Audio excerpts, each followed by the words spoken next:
This is the Lone Crater YouTube. We hope this video helps. In this video, I will explain how to replace rotors on a Toyota Camry. First, ensure your vehicle is on a level surface.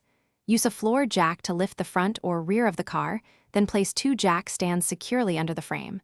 Remove the lug nuts and take off the wheel.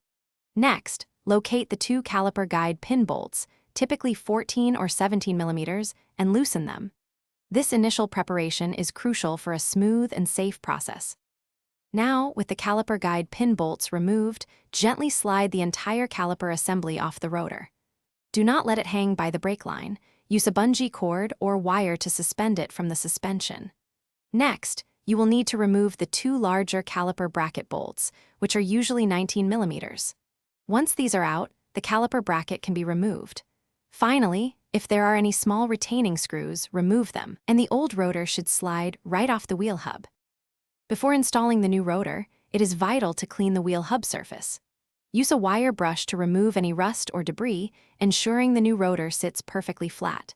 Place the new rotor onto the wheel studs.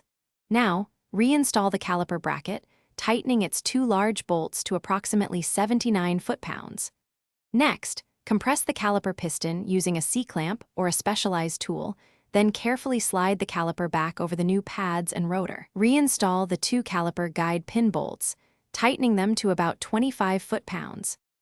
With the new rotor and caliper reassembled, reinstall the wheel, tightening the lug nuts in a star pattern to about 76 foot-pounds. Lower the vehicle completely. Before driving, get inside and pump the brake pedal repeatedly until it feels firm and consistent. This restores hydraulic pressure. Finally, take the car for a cautious test drive, avoiding hard braking for the first 100 to 200 miles to properly bed in the new brake pads and rotors, ensuring optimal performance and longevity. Thanks for watching. Consider subscribing if we helped you.